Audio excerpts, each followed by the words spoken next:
자, 오늘의 해설 바로 시작해볼까요? 우리에게 너무나 익숙한 성경 이야기죠. 네 가지 땅에 떨어진 씨 비유를 다뤄보려고 하는데요. 하지만 오늘은 그저 뻔한 농사 이야기가 아닙니다. 이 비유를 인간 마음의 가장 깊은 곳을 꿰뚫어보는 아주 심오한 영적이고 심리적인 진간 보고서로 완전히 새롭게 읽어보려고 합니다. 우리가 어떤 진리의 말씀을 들을 때 과연 우리 마음속에서는 어떤 일들이 벌어지고 있을까요? 그 숨겨진 비밀을 지금부터 함께 파헤쳐보시죠.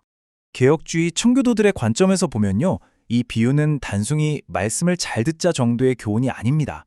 이것은 진정한 영적 변화, 즉 참된 회심과 열매 맺는 신앙이 과연 무엇인지를 가려내는 궁극적인 테스트입니다.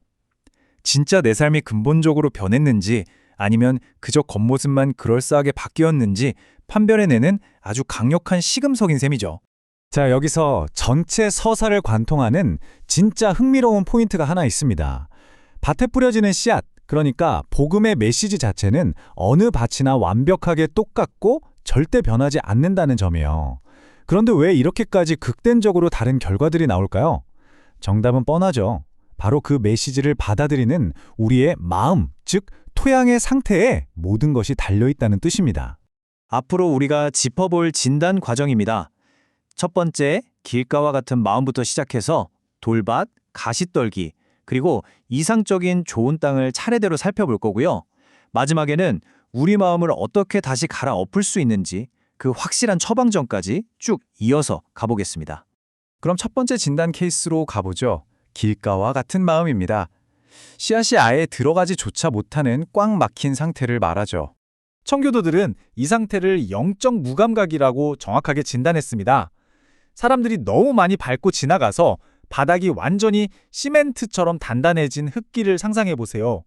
세상의 정욕이나 자기 고집으로 마음이 딱딱하게 굳어버려서 말씀이 비집고 들어갈 틈이 1mm도 없는 비극적인 상태인 겁니다. 듣는 사람 자체가 너무 무관심하니까 사탄이 와서 마음에 뿌려진 걸 그냥 즉각적으로 쏙 빼앗아 가버리죠. 메시지가 튕겨 나가버리는 겁니다. 두 번째 케이스로 넘어가 볼까요? 바로 성공의 환상을 보여주는 돌밭과 같은 마음입니다. 이 부분에서 청교도들은 정말 무서운 경고를 하나 던집니다. 바로 뿌리 없는 경건이라는 건데요.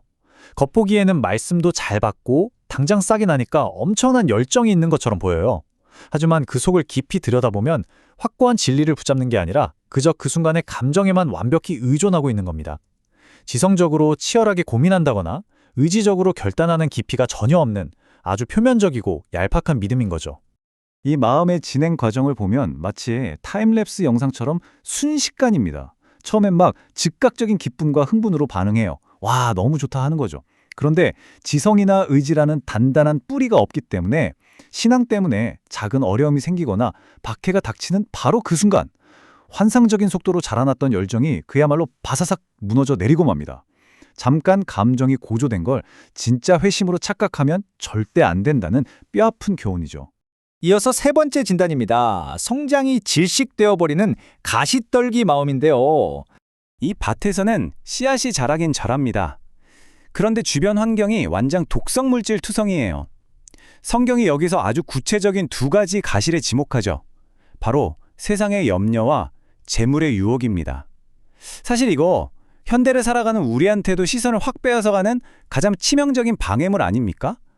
하나님을 믿는다고 하면서도 세속적인 야망과 적당히 타협하고 불안감과 돈에 대한 욕망을 못 버릴 때 과연 어떤 일이 벌어질까요? 여기서 기억해야 할 가장 핵심적인 포인트는 이겁니다. 우리는 절대로 두 주인을 동시에 섬길 수 없다는 거예요. 세속적인 것에 집착하기 시작하면 그 가시덤불이 결국 진정한 영적 성장의 목을 꽉 졸라버립니다. 겉모령은 그럴싸하게 자랐을지 몰라도 영적인 영양분을 싹 다 뺏겨버려서 결국 아무 열매도 맺지 못하는 껍데기뿐인 종교인으로 전락하고 마는 거죠. 네 번째, 드디어 참된 깨달음의 절정인 좋은 땅과 같은 마음을 볼 차례입니다. 마침내 우리가 도달해야 할 이상적인 상태입니다. 마음이 부드럽고 깊으면서도 성장을 방해하는 가시들은 싹 다 제거된 아주 잘 준비된 토양이죠. 이런 사람들은 메시지를 그냥 머리로만 아 그렇구나 하고 넘기지 않습니다. 그 말씀이 자기 영혼 전체를 이끌어가도록 완전히 굴복하는 겁니다. 여기서 맺히는 이 엄청난 숫자들을 보세요. 100배, 60배, 30배. 이건 그냥 숫자가 아니라 진정한 구원에 반드시 따라오는 가시적인 삶의 변화를 의미합니다. 진짜 믿음은 이렇게 확실하고 풍성한 삶의 열매로 증명된다는 아주 통쾌한 진리인 거죠.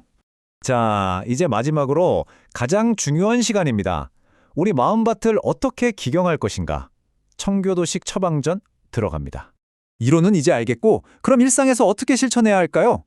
자, 이제 여러분 마음속에 영적인 삽을 하나씩 드실 시간입니다. 첫째, 기경하라. 내 마음이 얼마나 완고했는지 철저하게 회개하고 갈아엎어야 합니다.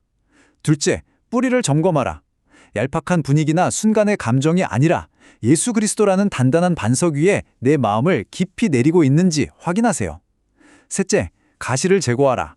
나를 끝없이 불안하게 만드는 세상의 탐욕과 유혹을 아주 과감하게 싹둑 잘라내 버리십시오. 오늘 해설을 마무리하면서 성경 원문에서 가져온 이 도발적이고 묵직한 경고 하나를 여러분 마음에 던지고 싶습니다. 너희가 어떻게 듣는가 스스로 삼가라. 앞서 계속 강조했듯이 우리에게 뿌려지는 진리의 메시지는 결코 변하지 않습니다. 그렇다면 이제 조용히 스스로에게 한번 질문해 보시죠. 지금 여러분의 마음은 과연 어떤 토양입니까?